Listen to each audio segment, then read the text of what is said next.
All right, what's up, everybody? This is your host, Jeffery Boney, and this is your Trending Tuesdays podcast. I'm so excited to be with you on today. We have our live audience in effect.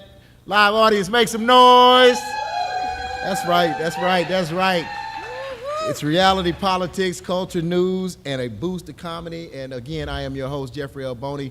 I am City Council member of Missouri City, Texas, as well as the associate editor of the historic Houston Forward Times newspaper that's celebrating 61 years. Never missed a week of print. 64 years. Excuse me, I apologize. I got to give them years back. 64 years, approaching 65 years. Never missed a week of print in the history of our paper, and we're excited to partner with KDITC. This is a KDITC production. We're right here in the the K Davis Showroom Plus. Let's give it up again for Danette Davis and her team.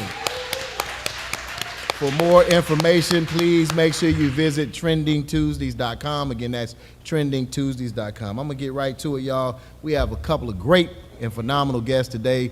Wealth is extremely important for all of us, especially as African American. The wealth gap between African Americans and everybody else, namely Caucasians, white folks, is really, really, really large, and it's expanding. You would think that since the civil rights movement, the gap would have closed. And one of the ways in which the gap closed and was always closed was through home ownership. And so with the loss of homes by way of Big Mama and Papa dying off and kids not knowing how to retain the property and these high appraisal values that are skyrocketing through the roof, and then you have these particular houses getting sold in the community, and you hear this term gentrification going on. The wealth that we once had as African American has dwindled to a large degree, primarily through the loss of home ownership or the lack of being able to get quality, affordable housing. And so here to talk about that today is Linda Ragland. And Linda is a residential sales manager with Womack Development and Investment Realtors. She's began her professional career in the banking industry as an IRA KEO specialist, followed by a 30-year tenure in the media industry. And in 2018, her entry into the real estate industry began, like I said, with Womack Development over there with Gerald Womack. Give it up for Linda Ragland. And another way in which blacks have been able to generate and build wealth in this country is by entrepreneurship. Some people were unable to go work for corporate America, Fortune 500 companies, or the public sector, get a good government, as they say. However, they were able to start their own businesses. If you go back many, many years in the 60s and 70s, prior to so-called integration, I call it desegregation, many black businesses thrived in all of our major metropolitan cities like Houston, which is where we're headquartered here in Houston. But when you think about many of our major neighborhoods, Third Ward, Sunnyside, South Park, what eventually became South Park for black people, because it used to be whites in South Park before blacks moved in and they had the white flight. But then Third Ward, Fifth Ward, Acres Homes, many of those businesses that were in there, they thrived because we had no other choice but to support one another.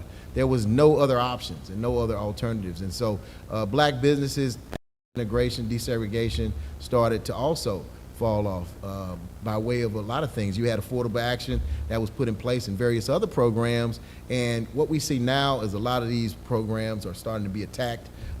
DEI is one of these buzzwords people are using to try to get rid of things that would benefit African Americans and everyone else that followed. And so we're going to talk about entrepreneurship and also the importance of having these types of programs with someone who actually helps head up these types of programs and focusing on empowerment for minority women-owned businesses at the Port of Houston. I'm talking about none other than Carlecia Wright. She is the Port of Houston Chief Business Equity Officer, as well as an executive and communications coach. She's an award-winning equity strategist with an extraordinary track record in developing strategies that level the playing field and reduce barriers for underrepresented, marginalized, and disadvantaged individuals and communities. Let's give it up for Carlecia Wright. All right. Carlecia, I'll start with you. I just talked about the current national conversation surrounding DEI.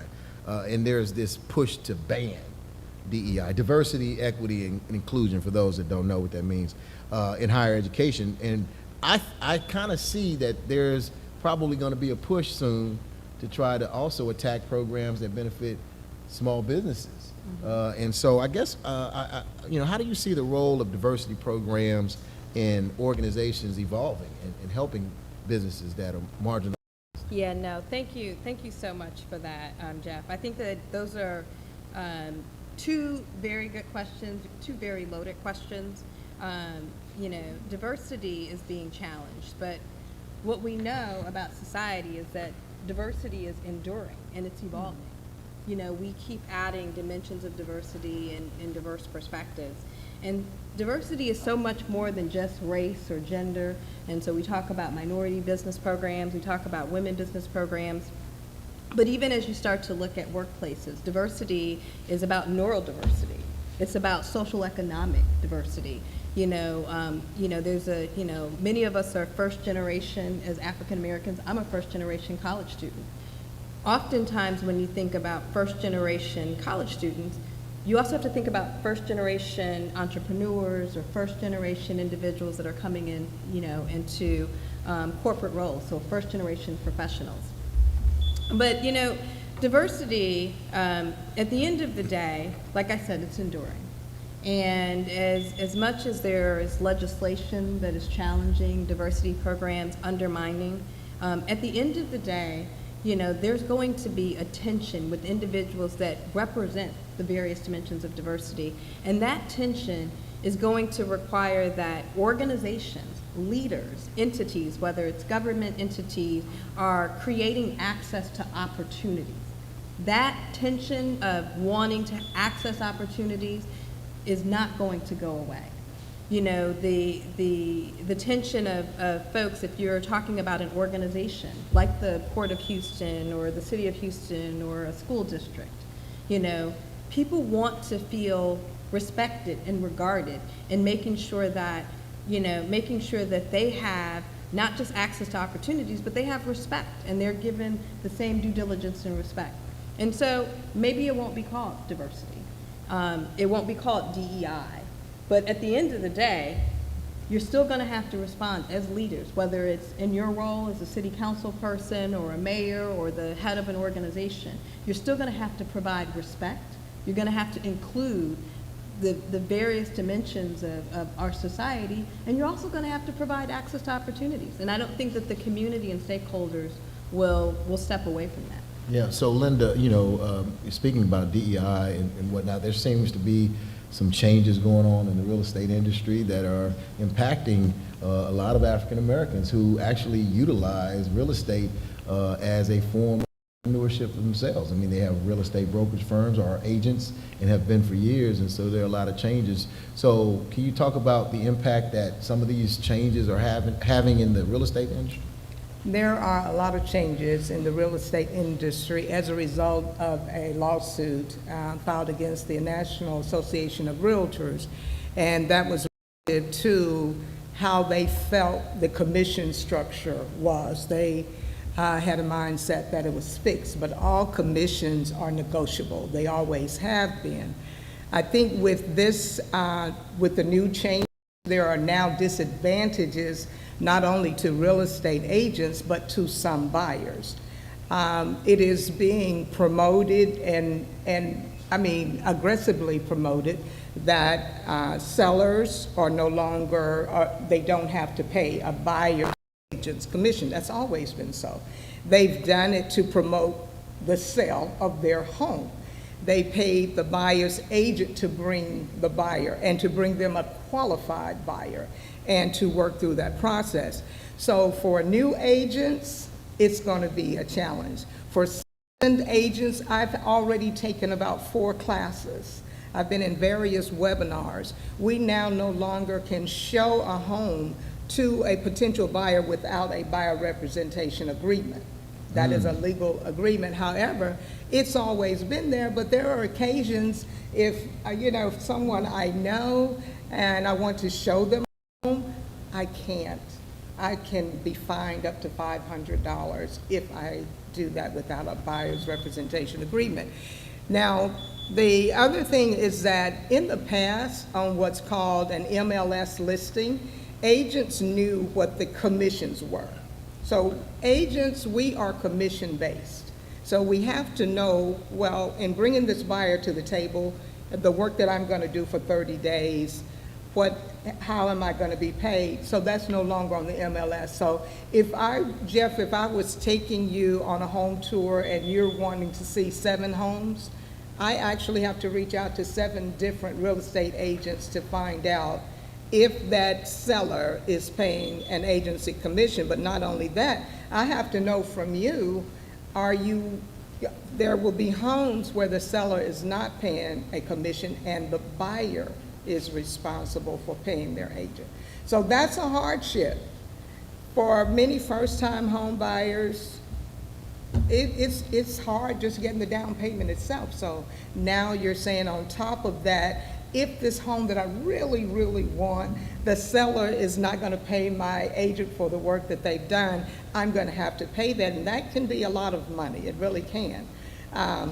But you know, realtors, real estate agents are needed in transactions when you start thinking about inspections, appraisals, insurance.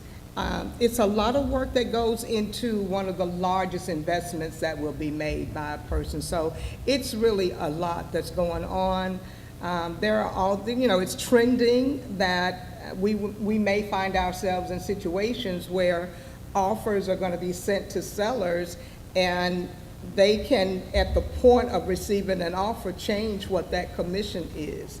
So, you know, we know the world that we live in, and we know that there's always been, you know, situations with discrimination. So we're hard pressed to find out if we're going to end up in situations like that.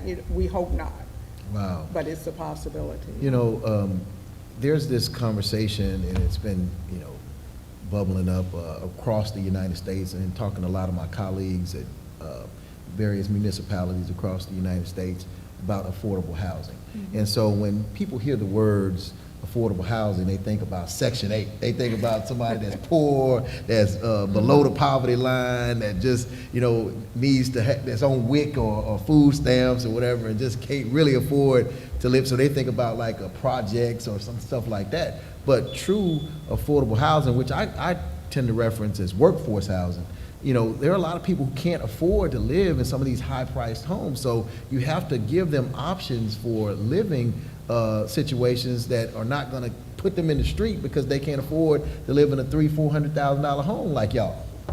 Well, I don't know about y'all. You know, it's interesting. I know that this is, I'm not trying to go in your domain, but I started my career in affordable housing. Okay. In New York City, and actually did my graduate research 20 years ago on gentrification in New York City neighborhoods. And you're right, affordable housing is just like the conversation on diversity, which is my domain, and affordable housing, which used to be my domain. You know, it means a lot of different things, right? And so creating access to opportunities includes housing. And so for working individuals, whether they're municipal employees or they're school teachers, you know, them having access to opportunities like home ownership to generate wealth are critical or important. And it's not monolithic. You know, it doesn't mean that just because you need affordable housing doesn't mean that you're impoverished, right? Right. It means that you have marginalized circumstances and you're living in communities that are burgeoning and growing and thriving, and you're being, you know, pushed out of communities that your papa lived in and nana lived in, and you don't have access to, you know, you don't have access. It's interesting in a lot of communities of color. They started off as communities of color. They were, you know, it wasn't prime real estate, but now you're looking at cities, it's prime real estate. And so oftentimes those school teachers and professionals don't have access to it. And that is absolutely correct. We do have opportunities that a lot of people are not aware of. The city of Houston has a down payment assistance program that can provide up to $50,000 towards down payment for first-time home buyers, and first-time home buyers are defined as persons that have not owned a home in the last 3 years. Now, you also, of course, have to be able to qualify for the loan, and you have to take a home buyer education class, which is only one day for the most part. Now, the thing about the down payment assistance program, the qualifications include income. So when you said, a lot of people think, affordable housing means one thing. Well, you can earn up to, as one individual, you can earn up to $79,000 a year and still qualify for $50,000 towards down payment. Of course, again, the big step is being able to get the loan, which with African Americans, we have been, in a situation where we've been challenged with income, challenged with earnings for a very long time. One of the biggest obstacles in buying a house is the down payment. So you can remove that barrier if you qualify. But let's say you're an individual that's not lower to moderate income. How are you able to start building your wealth if you're living from paycheck to paycheck? And, you make an earnest living, but that down payment is the hardest, that's the biggest obstacle. And of course, credit. Yes. Carlecia, we're talking about these types of workers, but we need an increased workforce. Yeah. There are a lot of challenges, and I want you to speak to some of those challenges that exist. You wouldn't have this job if there wasn't a need for you to provide equity in business with entities like you at the Port of Houston. And then previous to that, you were at the city of Houston doing similar work. So I guess the question is, how can organizations like the Port and the city and the school districts and other entities open up the workforce opportunities that, are created mostly through small business development? Yeah, no, I think that we have to think about the future of work, right? And when you look at the community and the demographics, when you think about a school district, for example, we just had our Port Commission meeting today, and our Port Commissioner, Rick Campbell, said that school districts are really like workforce development engines. At the end of the day, you have a school district, you have this infrastructure to create the future workforce, right? And so, and I think that we need to think about that from a variety of different perspectives. So let's take a school district. There are 13 in the Houston metropolitan area. Over 65% of the student demographics are people of color. Many of the school districts I think all of the school districts in the Houston area are Title I, right? And so we've got socially and economically disadvantaged, communities that are mostly filling into our public school system. Excuse me. And so I think that the school districts, partnering entities like the Port of Houston, the City of Houston, Fortune 500 companies that are in Houston, really need to be partnering with the school districts on the curriculum and the future of work and what that looks like, right? I remember, and I don't know, and this is more your domain on the legislation, but maybe a decade ago, the state of Texas passed legislation that essentially said that students had to kind of select their path, their career path. And there was a lot of pushback, and I think they had to select their career path by 8th grade, right? And you know what law I'm talking about? There's a law. So it's been about 10 years. And so, and I can't remember, but essentially school districts are having students select their career path and their future and their discipline in 8th grade. And at first I was really critical of this policy. But when you think about how fast technology is moving with AI and the tension that we have with technology, it's important that we get young people focused on their futures very early on. And so, and we need entities like the Port of Houston. We need entities like, the Chevrons and the hospital districts to really work alongside these school districts that surround our communities, so that we can start preparing our young people for their futures, right? Because if we don't start doing it now, then you'll have that skill gap, right? And then for the existing workforce, I think that one of the things that organizations have to do is to always focus on upskilling and providing critical thinking, technical skills, things that are needed so that the organizations can maintain their competitiveness. And so I think that we really just have to think about making sure that the future workforce, that we're aligning it and that we're working with the school districts, that we're sharing what the opportunities are. We're talking about the economic advantage of pursuing, whether it requires a 4-year college degree or some technical, certification that someone needs. And in the port, there's a lot, 80% of our workforce, you don't need a college education.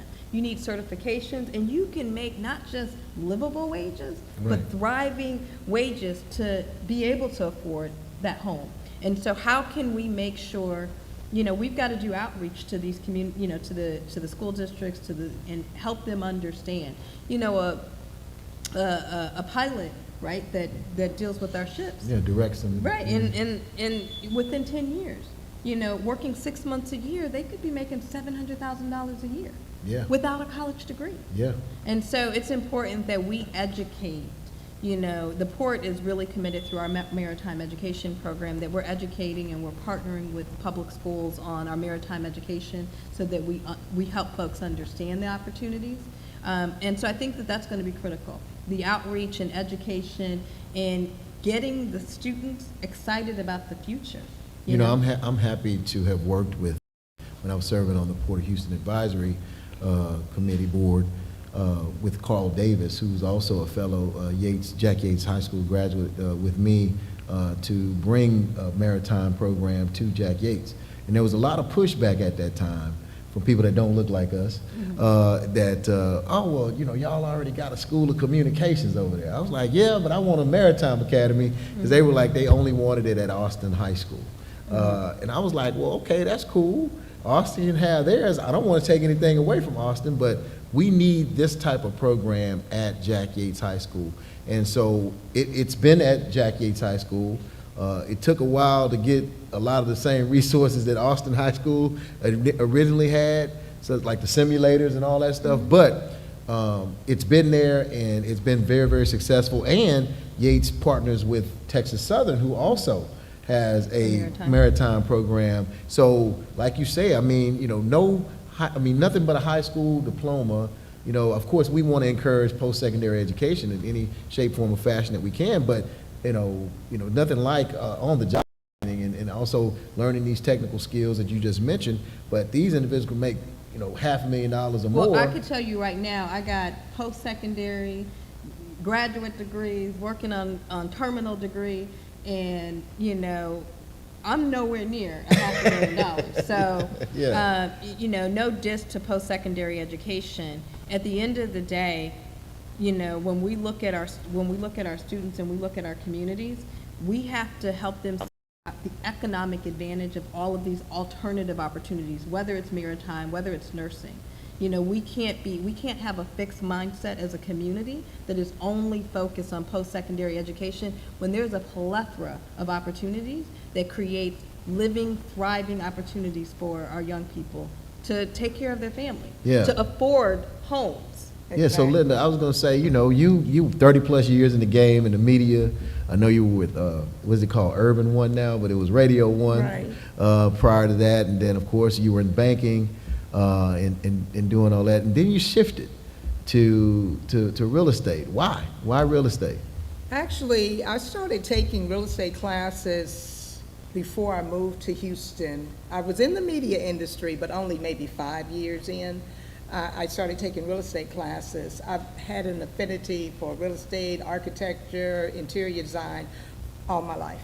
So when I moved here, my state credits wouldn't transfer. You can't transfer state credits in real estate. So I just stayed in the media industry, which I actually had an incredible journey in the media industry. I loved working in radio because I really had an opportunity to help small businesses. I felt like, even though I was earning a living, that was my job, I felt like I was also being a blessing to someone, because I really, and most people that know me, they know that I care. If I'm gonna sit down and talk to you about, $10,000 that you're investing in radio, we're gonna talk thoroughly about what the outcome is gonna be of that money, and do you need to do this right now? Do you have $10,000 to pay your rent, your commercial rent and utilities for the next few days before you invest? I also work with a lot of nonprofits in radio. So I have just always been engaged in the community because I feel a purpose. It's just part of what I am. So when I moved from media, there was actually only one real estate company I was going to work with. And I could have worked with many, but was Womack Development and Investment Realtors, because Gerald Womack has been in the community all of his life. He got his license when he was actually 16 years old. But yeah, I wanted to make sure, and I think it's important that with any job that we have, we do more than earn a living. What can you do for the next person? Or what can you do extra for the people that you are serving? Don't hold back on information if there are opportunities out there. As I spoke earlier about the down payment assistance, again, there are a lot of people that don't know about it, and I make it a point of making sure, and I try to do it where I'm not offending someone, because sometimes they think, down payment assistance, that's not $50,000. I think that's something to consider. It takes a lot. It's easier said than done. I'm also a Texas Affordable Housing Specialist, so I know how to work with the clients to go through all of the steps that the city of Houston requires. I've had some people, honestly, it's like, I don't want it. I just don't want to turn in any more paperwork. And I try to tell them it's the same paperwork you're going to turn in to the loan company. You may as well turn it in and get the $50,000. But a lot of times we are a day late. We being people that look like me, we're a day late. We don't get the information. That's why it's so important that we continue to have the forward times, and that we continue to have media that delivers the messages to our community so that we're not left behind. When you talk about the education system, the vouchers that probably are going to be coming forth. In New York City, I think, if I recall correctly, there was a school built in a predominantly black neighborhood, and you had to register ahead of time, and it was going to be a Vanguard school or a Montessori-based type of school. Well, the community didn't know about this school. They didn't know that they had to register until it was full. So the majority of the students that were in the school didn't look like the people that lived in the community. So, again, you have situations where the government is boasting about these things being built, but yeah, they were built, but we didn't get a chance to use them. So the point that you made, it is critical that we receive information about what's available, what resources are available for small businesses, what the SBA, what do they do? Where do I go online to find out what proposals the city of Houston has? Where do I go to find out about proposals that Port Houston has? And again, some of these, many of these, I'm crossing a little bit, but they don't require a college degree. Yes. And we have to stop forcing the narrative. We want to push education, but we don't want to force the narrative that you must have a college degree to be successful, financially successful. Growing up, I remember we had postmen, we had teachers, we had welders, electricians, and these people, made a substantial living, and enough that our parents, the generation before us, they all owned homes for the most part. They owned homes, and they passed that wealth down, the generational wealth down to us. And that's why I would like to see more young people buying. One of the reasons our parents bought homes, and they were also married at the time at about the age of 25. They bought homes at 25, they had a 30-year mortgage, so by the time they were 55, 60, they owned their home. Yes, yes. So if we do the same, if you're buying a home right now at age 25, let's say that house is $300,000, then in 30 years, you probably will, the value increases like 5 to 10% per year. So it can double. You know, you heard the stories. My mama only paid $50,000 for this house, and we're now selling it for $400,000. Yeah, you're right. I mean, so all of the things that you all are talking about, it starts with one thing and one thing only: education. You have to become knowledgeable. I talk about all the time before we go to break how my great-grandfather acquired land in St. Augustine, Texas. And that land, he was actually working that plantation. And a portion of that land was allowed to be, well, the plantation owner at that time allowed him to purchase some of this. And he had no formal education as far as, going to school. He worked the plantation. That was his education. And of course, what he was allowed to be taught by way of some of the people that didn't look like us who actually cared. He signed, and I have the documentation. I still have the paperwork, and we still, as a family, I own through ownership. It passed down to my parents and her siblings, my mom and her siblings, as well as my cousins and everybody. And the thing that I'm trying to say is, he not only was smart enough and intelligent enough without a formal education to acquire several hundred acres of land, but also the mineral rights that are underneath the land, which is a separate thing. And I'm bringing that up because I'm saying that we got all this access to libraries and programs and internet and Google and yada, yada, yada, and people can't even afford or find out how to qualify for $50,000 as you talked about to get a home, or some of the programs to help them get their small business off the ground, or to get it more, the technical assistance needed to go after contracts or become a subcontractor, et cetera. But this man who had no formal education, and there's many stories, I'm sure everybody in this audience probably knows somebody or has someone in your family that is applicable to. And I just want us to, encourage all of the people, whether they're in our families or not, to educate themselves and stop making excuses for not being educated. You know what I'm saying? The information is there. And the documents, as we go to break, that my great-grandfather had an X, not a name. He signed it with an X. So I'm just saying that we got to do better, and we're going to talk about a lot more things, including who you all really are, after we come back from the break. We're going to turn it over to Danette Davis and have her share a few words, y'all. We'll be right back. Wow. Thank you so much. Oh, I guess. So fantastic. I'm Danette Davis, and we're K. Davis in the community. We're K. Davis Associates, and you're at our showroom here in the pride of Sunnyside. But K. Davis in the Community Foundation is our nonprofit, and we're here because we want to make a difference. We're here on purpose, and we have these conversations you hear on purpose. We talk about serving the underserved, the unserved, and we do that. We partner with the schools that, there's one across the street, and the churches that are in the community. We are partners, but we need you to partner with us as well. So you go to K. Davis in the Community and check out our website, or what have you, and take and if you would just look at some of the programs, some of the things we've done. I think you find that are very interesting, and we'd love for you to join us. That donate button, that helping the person. Linda's on she's literally a volunteer that works with us, and we one of the things I wanted to do. Now I'm going to bring up the vote rally that we have coming.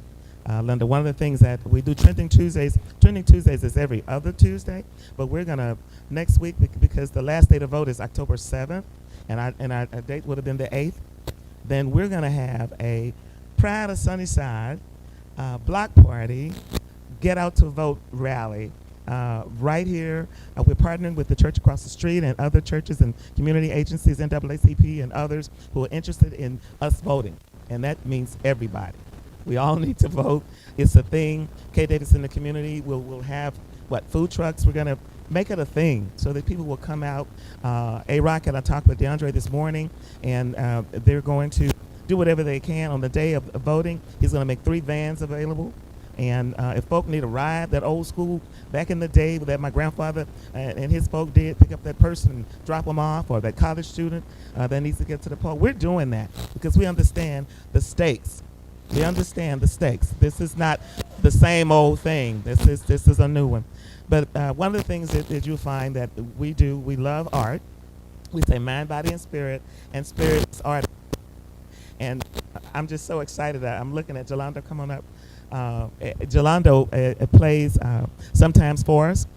We've got our other saxophone player, what have you. They just came to hang out. See, we want this podcast to turn into the kind of place where, on a Tuesday when you come, you're going to get best information, informative truths, help for you and the things that you're trying to do, and just good old art and food. We're not going to forget Chef Eddie's delicious food. He's got greens and lamb and all kinds of beautiful salads that we're going to have on sale shortly on his website. What have you, will be able to buy those delectables later.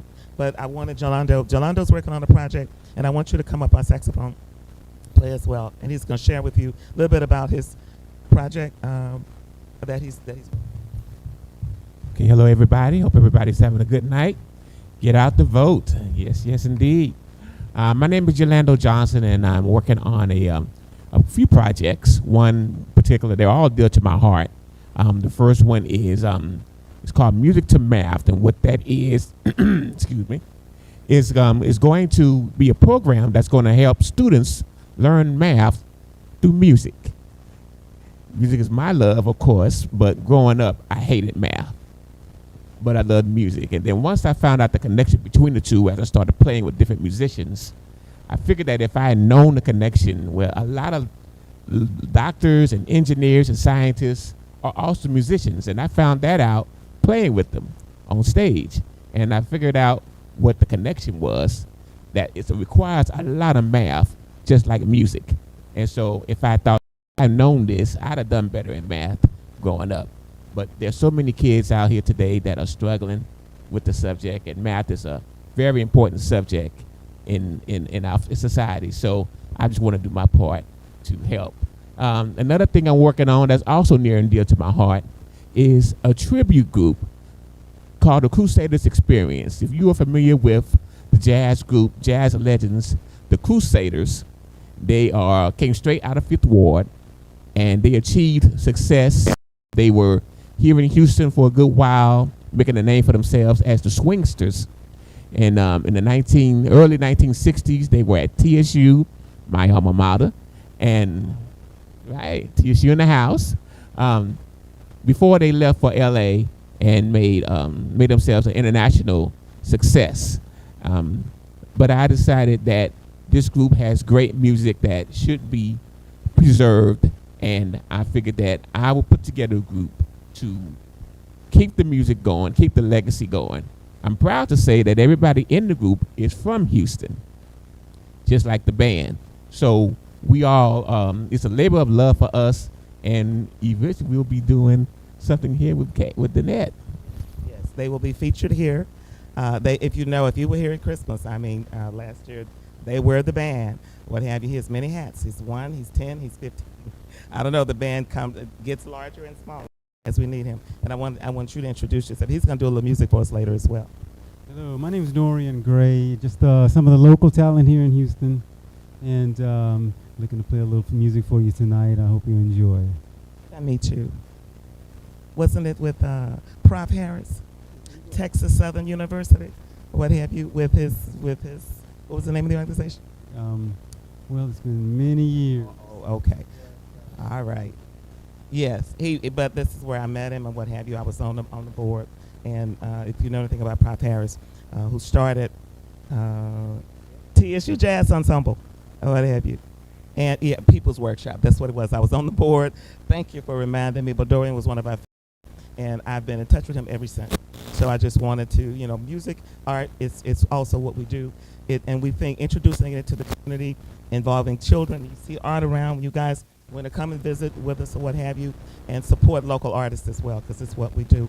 It was one more person, and that's Vicki, who I wanted to just, she's around taking pictures, just say hello. We just decided, since we didn't have our artists, which you normally introduce it, and the break or what have you, then those other artists or what have you, we want to make sure we celebrate. Vicky Pink is always in the back.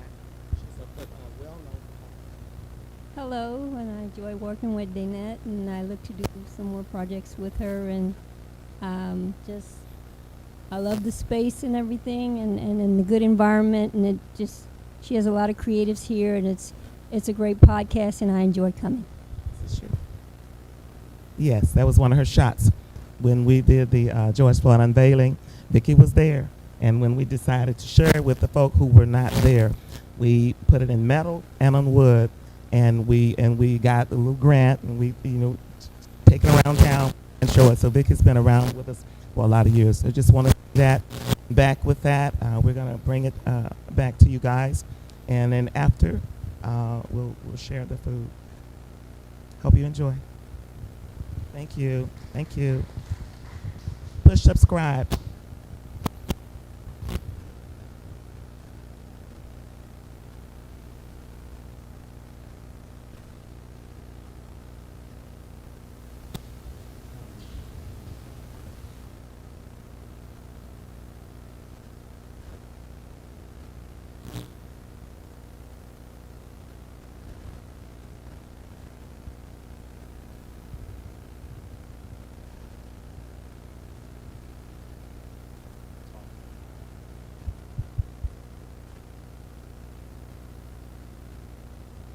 What you asking me?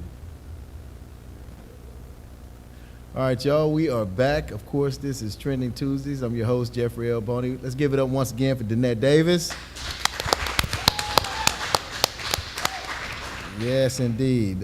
We're right here in Houston, H-Town, and we're excited to have our guest today, Carlecia. I was going to say Dr. Carlecia Wright. Not yet, not yet. It's coming Carlecia soon. Wright and Linda Ragland. We're talking about wealth, real estate. We're talking about also entrepreneurship, small businesses, diversity programs, all that. And I'm going to get back into, I ended before the break talking about the importance of education and why we need to challenge all of our people to, take advantage of this. It's out there. Mm-hmm. So we have no excuses. And so, there's an attack on programs. And people talk about MWBE.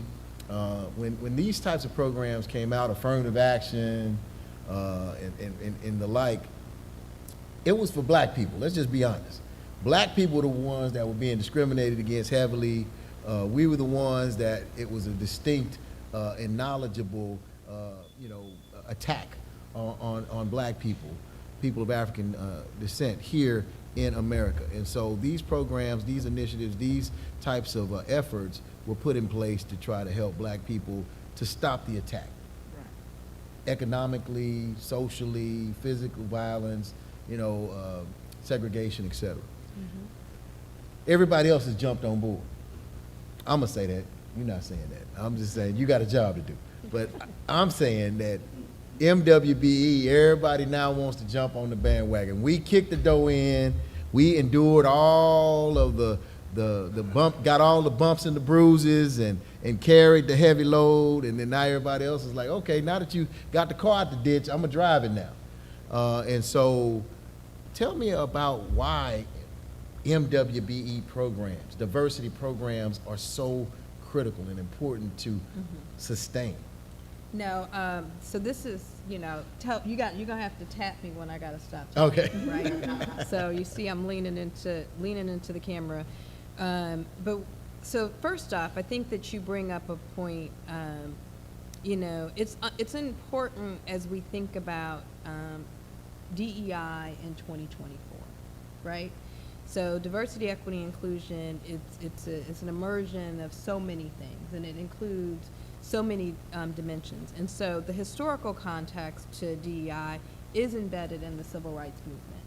And so when you start to look at economic opportunity programs that were started by the federal government in the late 70s and got more teeth and you started to see it play out in municipal cities across the country, it started, in the 80s, right? And so programs like minority business programs, which was the start of it all, right? So before it was minority in business, the precedence was set, minority and women, the precedence was set specifically in minority business programs, and it was at the end of civil rights. So civil rights comes affirmative action, and so you're right. There is a factual context to this. All got started with the African American and Black community, and so so I can say that, right? So that's a part of the history. I think that as we've evolved in the past 50, 60 years since the civil rights movement, we've seen is that there are other marginalized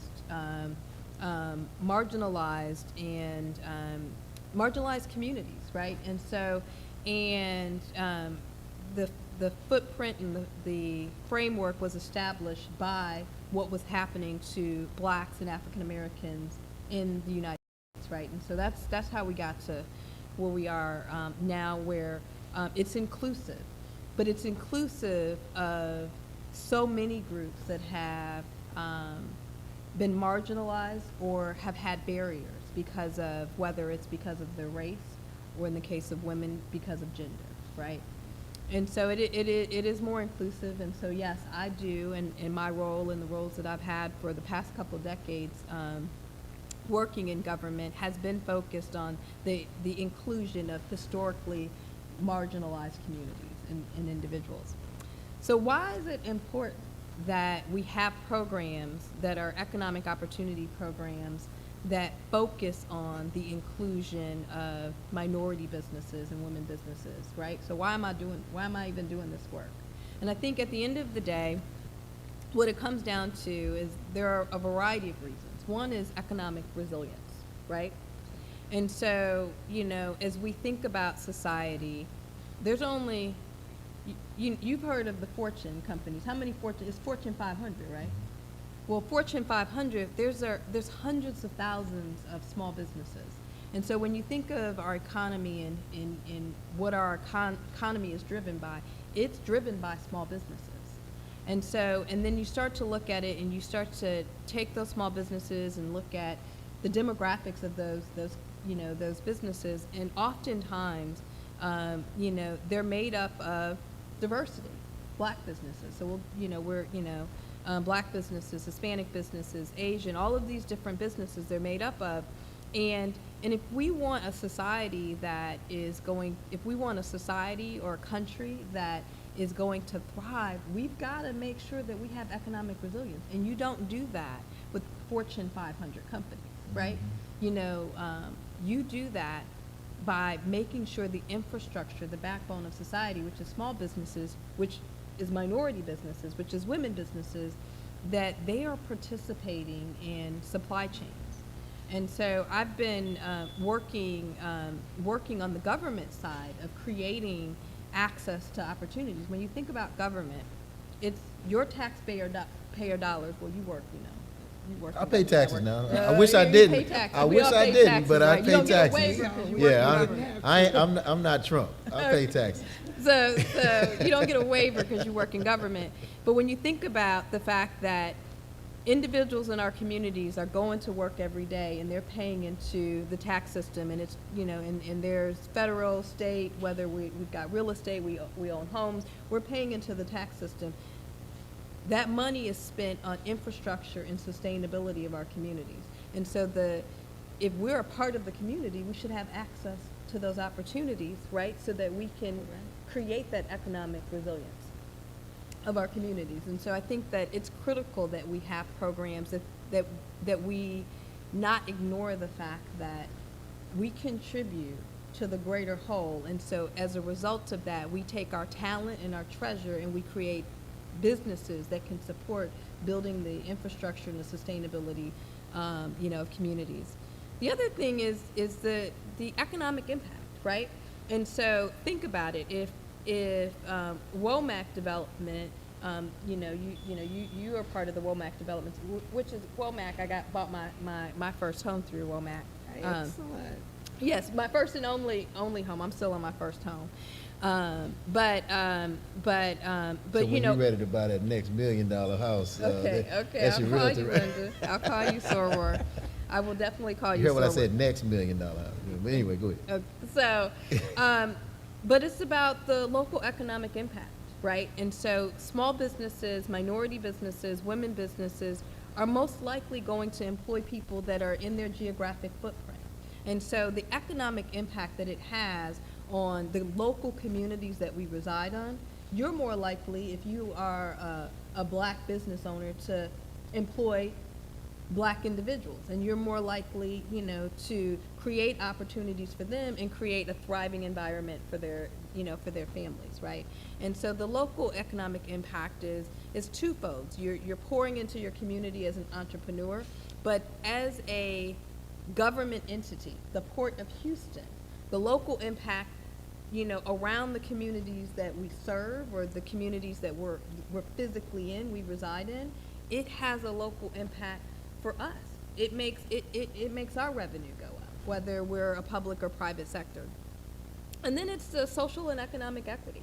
It's creating that economic opportunity for, for communities. So you start off, right, not having a 4-year degree, you go for welding. That's a talent, skill set that you can turn into an entrepreneur, you know, endeavor. And you know, welding, you know, welding and all of this skilled labor, these are livable wages. It's more, you know, welders and other skilled laborers make more than teachers and police officers, right?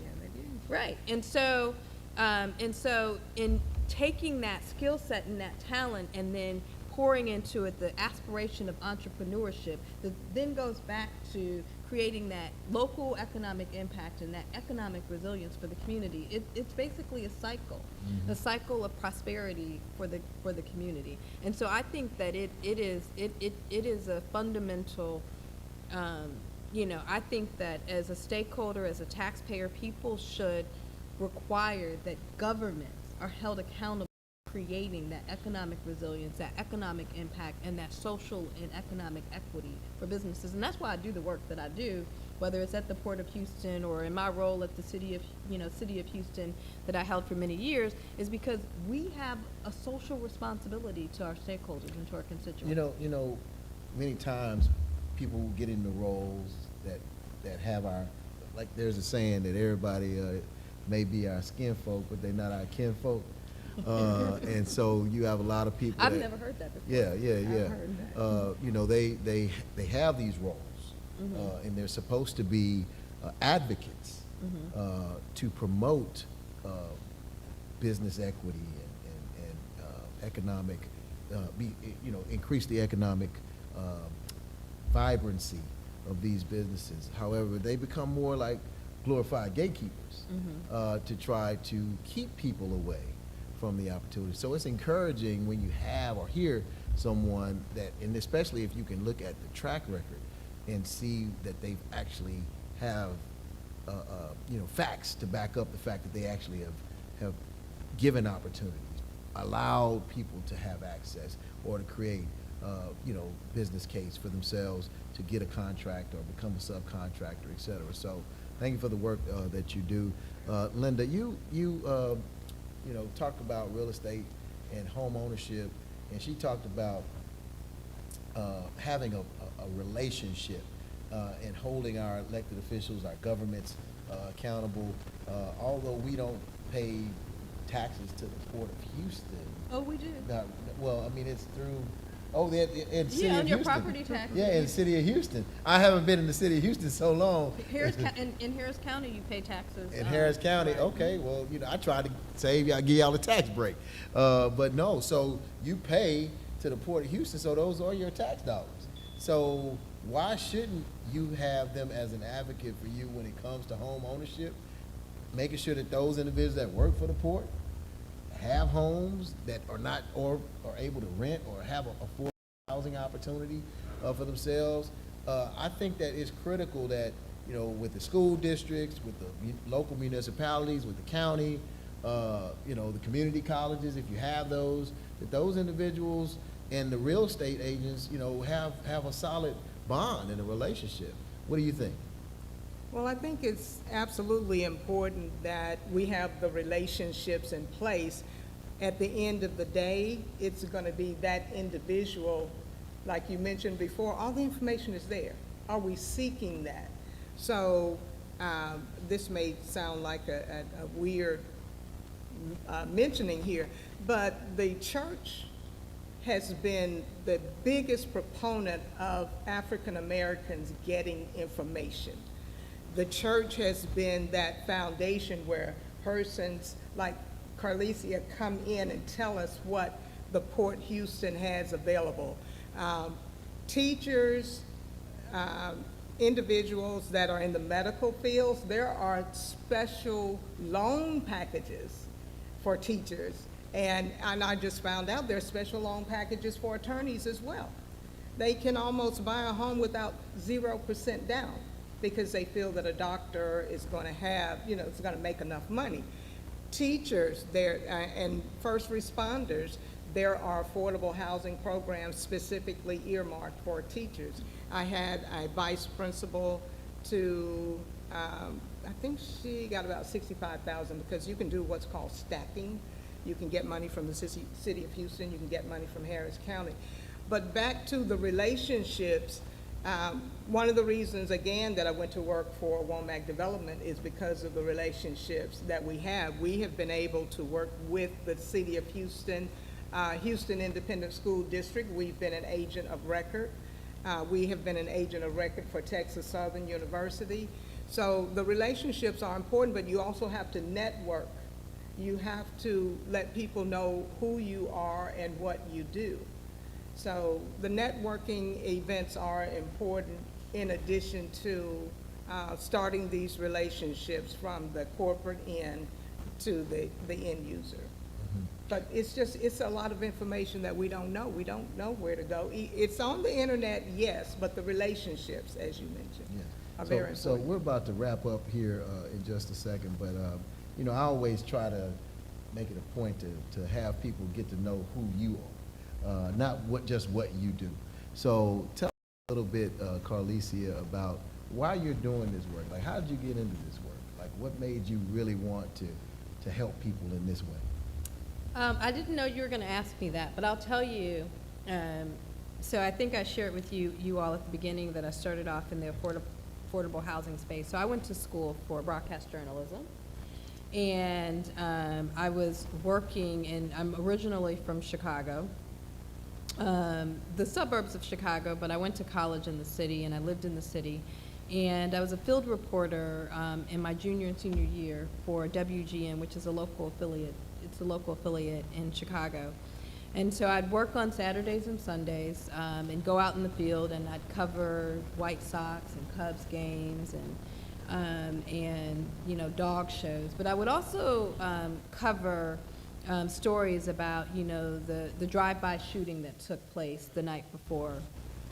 And so for me, what I felt when I would go out and I'd have to knock on somebody's door, someone's, you know, grandmother's door, someone's, you know, mother's door, or father's door, and ask them what happened, or I'd have to interact with folks, and I was holding the mic up, right? And so, as, you know, as a field reporter, you know, I wasn't on camera. I was in school. I didn't get paid that much. I felt like I got paid $30 a day to do this, but it was a job in broadcast. If you went to school for broadcast journalism, you can appreciate that. So I was getting paid $30 a day, and so you just see my. So I made sure my manicure was on point. But I would interview individuals, and what I realized is that I didn't want to be a person that was spectating on the lives of communities and people that look like me. And I didn't know what that looked like. I didn't know it was affordable housing. I didn't know it was economic opportunity. I was 21 years old. And I said, I don't want to spectate on what can happen in our communities. I want to learn and be a part of, you know, what makes a difference in our communities and what our communities are struggling with. And so I know what that meant. Like I said, I was a first generation college student, barely making it, you know, from semester to semester. And I said to my mom, you know, I'm gonna do the Peace Corps. And she said, girl, you know, you got no money and no time for no Peace Corps.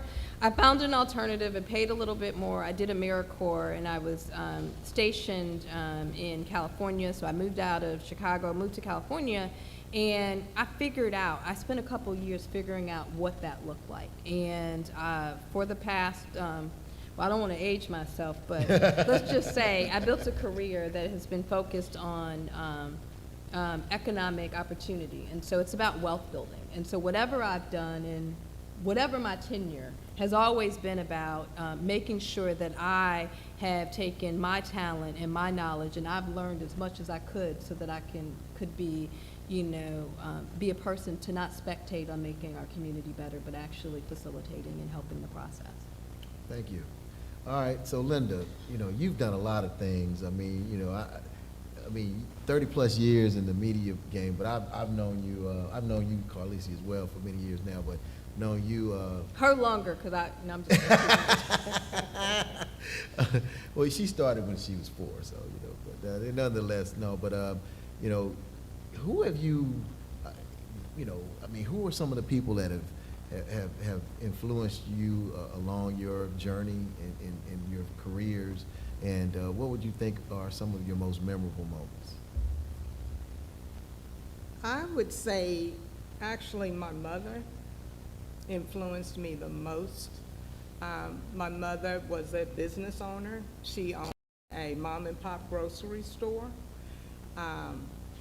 My mother literally went from earning $18 a week to buying the building that she operated her business in.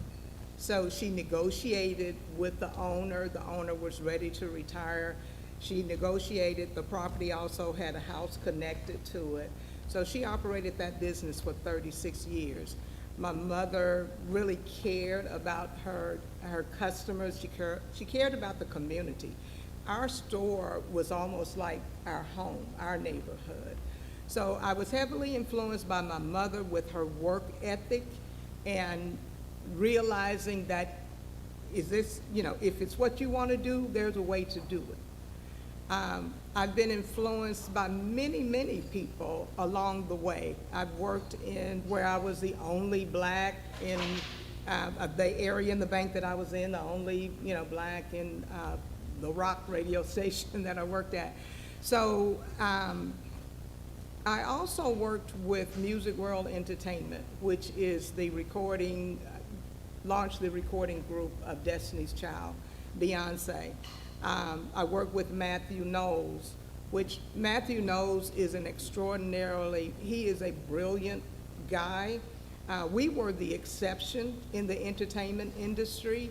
And I say that because when film companies called and we were offered, Destiny's Child, we were offered opportunities to do things.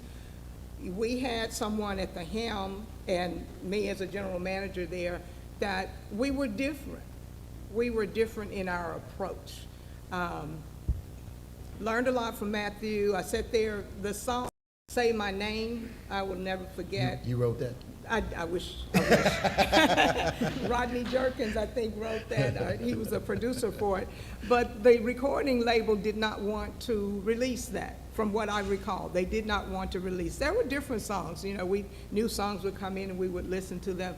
But Matthew went ahead, always. He didn't sit back and say, oh my gosh, this big owner or big executive at Sony, they know better than I. He didn't. They didn't. And he didn't just allow them to direct the path. And as we know, he did a phenomenal job. So I learned a lot at Music World. Beyonce's work ethic was so strong. To witness a person that young with such a work ethic was really, it was a great area and a great space to be in. I also actually had the first merchandising contract with Music World. So influences are many. Yes. They really are. Thank you so much. Listen, this has been a phenomenal, audience, please give them a huge round of applause. soon to be Dr. Carlecia Wright and Linda Ragland in the building. I really appreciate it. And they also proud members of Delta Sigma Theta sorority. And we got some Deltas in the house. We have any Omegas in the house? I thought I saw some. Okay, the Bros in the building too. Any other Divine Nine in here? We got some. Yeah, okay, it sound like a Kappa or something. I don't know what that. I can't. That's your brother. Christian. So we got Christians in the house too. Thank you all, ladies, so much for being a part of this great conversation on the day, and we'll see you on the next Trending Tuesdays. I'll be out of here. This is Jeffrey L. Boney signing out. Thank you. Thank you. Take it away. That's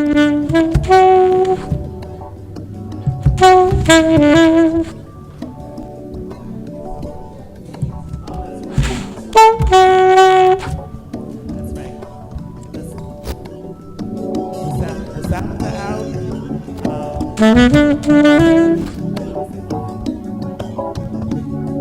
All right. As you, yeah.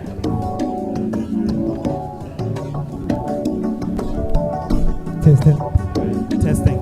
All right, now we're gonna start with our special guest. The food is served. I think we're starting. Huh?